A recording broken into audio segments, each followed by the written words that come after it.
फार जीवन सुंदर आहे सांगून जाईल मी।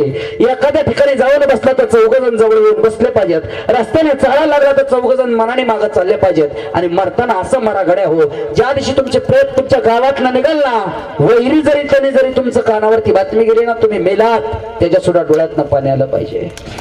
असं जीवन जगा, असं जीवन जगा। वैर धरून कुणासे राग धरून